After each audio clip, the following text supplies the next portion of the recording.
Dear friends, అస్సలం వాలేకుం వరహమతుల్లాహి వబర్కాతు. మనిషి జీవితం 2.5 గంటల సినిమా కాదండి. ఎలాగైతే సినిమాలో హీరో విలన్ మీద ప్రతీకారం తీసుకుంటాడో, రివెంజ్ తీసుకుంటాడో, అలాగే విలన్ చేత్తో కొడితే ఇతను ఆయుధంతో సమాధానం ఇస్తాడు. విలన్ ఒకరిని చంపితే ఇతను పూర్తి కుటుంబాన్నే నాశనం చేస్తాడు. ఇటువంటి సిచ్యువేషన్లో కూడా పూర్తి సమాజం మొత్తం హీరో వైపు మాత్రమే నిలిచి ఉంటుందో, అందరూ ఇతనికి ఎంకరేజ్ చేస్తూ ఉంటారు. ఇది జీవితం కాదు.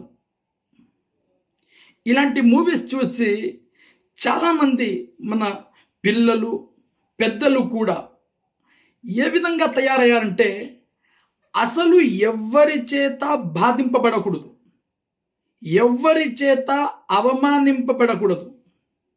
ఒకవేళ ఇలాంటి సిచ్యువేషన్ వస్తే తప్పకుండా రివెంజ్ తీసుకోవాల్సిందే, తప్పకుండా ప్రతీకారం తీసుకోవాల్సిందే. కానీ ఈ రివెంజ్ మరియు ప్రతీకార భావాలు సినిమాల్లో బాగా ఆకర్షణీయంగా చూపబడతాయేమో, కానీ జీవితంలో దీని వలన నష్టాలు ఉన్నాయి. ఇటువంటి కొన్ని నష్టాలను నేను మీ ముందు ఉంచబోతున్నాను. నేను మీ సోదరుడు మౌలానా ఉస్మాన్ కాస్మి ఖురాన్ మరియు హదీస్ ఆధారంగా ఎన్నో విషయాలను, జెన్యూన్ విషయాలను, మీకు అవసరమైన విషయాలను, సమాజానికి అవసరమైన విషయాలను అందజేస్తూ వచ్చాను. మనం గనక ఇస్లాం స్టడీ చేస్తే మనకు తెలుస్తుంది, ఎవరైతే ప్రతీకారానికి బానిస అవుతారో వాళ్ళు అల్లాహ్ యొక్క ప్రేమను కోల్పోతారు, దూతల రక్షణలను కోల్పోతారు, ప్రవక్త సల్లల్లాహు అలైహి వసల్లం వారి దీవెనలను కోల్పోతారు. ఈ మూడింటిని కోల్పోయి మనిషి ఈ జీవితంలో ఏం సాధించగలడు? సో ఫ్రెండ్స్, ప్రతీకారం అలవాటు చేసుకున్నవాడు, రివెంజ్కి బానిసయ్యిన వాడు తను కూడా హద్దులు మీరుతాడు, తను కూడా దుర్మార్గుడిగా మారుతాడు. ఎలా? ఖురాన్లో చెప్పబడింది, వజజావు సయ్యిఅతిన్ సయ్యిఅతున్ మిస్లుహా. ప్రతీకారానికి, రివెంజ్కి చోటైతే ఉంది, కానీ ప్రతీకారం తీసుకునేటప్పుడు కూడా హద్దులు మీరకూడదు, నియమాలను దాటకూడదు. మీరు ఏ మాత్రం అయితే నొప్పించబడ్డారో, అవమానింపబడ్డారో అంత మాత్రమే మీరు ప్రతీకారం తీసుకోగలరు. కానీ మనం చూస్తున్నది ఏమిటి? ప్రతీకారం మొదలెడితే ఇక హద్దులే ఉండవు, ఇక దానికి స్టాపే ఉండదు. ఇలా చేయడం వలన ఎలాగైతే ఎదుటి వ్యక్తి దుర్మార్గుడిగా ఉన్నాడో, ఇప్పుడు ఇతను కూడా దుర్మార్గుడిగా మారతాడు. ఇతను కూడా అల్లాహ్ సుబ్హానహు వ తఆలా వారితో సమాధానం ఇవ్వాల్సి వస్తుంది.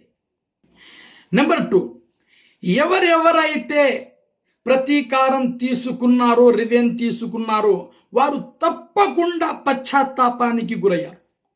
అవునండి, ఎన్నో ఇన్సిడెంట్స్ మీరు చూస్తూనే వచ్చారు. ఒక కూతురు భర్త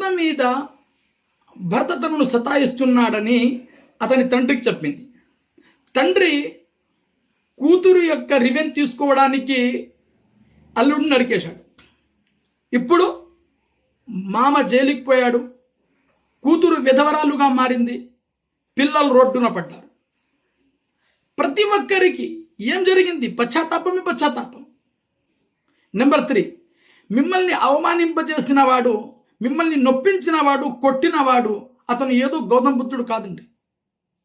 మీరు రివెంజ్ తీసుకుంటే అతను కూడా స్టాప్ అయిపోతాడు, అంగీకరిస్తాడు అనుకోవడానికి.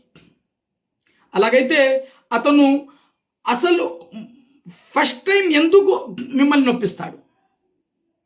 ఇటువంటి సిచ్యువేషన్లో మీ రివెంజ్కి కూడా రివెంజ్ తీసుకునే అవకాశం ఉంటుంది. ఇద్దరు పిల్లల గొడవ ఇద్దరు కుటుంబాల గొడవలుగా మారుతుంది. ఇద్దరు కుటుంబాల గొడవ ఇద్దరు గ్రామాల గొడవలుగా మారుతాయి. ఈ విధంగా దీని మోతాదు పెరుగుకుంటూ పోతుంది. ఒకవేళ అతనికి బలగం లేకపోతే అతను తన పగని, కోపాన్ని దాచుకుంటాడు, మంచి ఛాన్స్ వచ్చినప్పుడు కాటేస్తాడు. నెంబర్ 4, మీరు చెప్పండి, అసలు మనలో తప్పు చేయని వాడు ఎవరున్నాడు? ఎవరో ఒకరు ఏదో ఒక సిచ్యువేషన్స్లో తప్పు చేస్తూనే ఉంటాడు. ఎప్పుడైతే క్షమాపణ భావం మనలో బ్రతికి ఉందో అప్పుడే ఆలు మగల మధ్య బంధం బాగుంది, తల్లిదండ్రుల మధ్య బంధం బాగుంది, అన్నదమ్ముల మధ్య బంధం బాగుంది, మీ సిటీలో మీ రిలేటివ్స్తో మీరు బాగున్నారు. కానీ ప్రతి ఒక్కడు రివెంజ్నే తన అలవాటుగా బానిసగా తీసుకుంటాడో అప్పుడు ఏదో ప్రళయదినయం తర్వాత రావడం అవసరం లేదు, రేపో మొన్నాడో వచ్చేస్తుంది. ఇది కూడా మనం గ్రహించాలి. దీన్ని గ్రహించే ఖురాన్లో అల్లాహ్ సుబ్హానహు వ తఆలా వారు క్షమాపణ భావాన్ని ఎంకరేజ్ చేశారు. క్షమించేవారు తమ యొక్క మంచి దాసులు అని పేర్కొన్నారు. క్షమింపే వారికి అల్లాహ్ సుబ్హానహు వ తఆలా వారు తన నుండి మంచి గిఫ్ట్ ఇస్తానని వాగ్దానం చేశారు. నెంబర్ 5, ఎప్పుడు ప్రతీకారం మాత్రమే అలవాటైపోతే మీ పక్కన ఏ మనిషి నిలబడు, బంధువులు, రిలేటివ్స్, మీతో చదువుకున్నవారు అందరూ మీతో దూరం అవుతారు.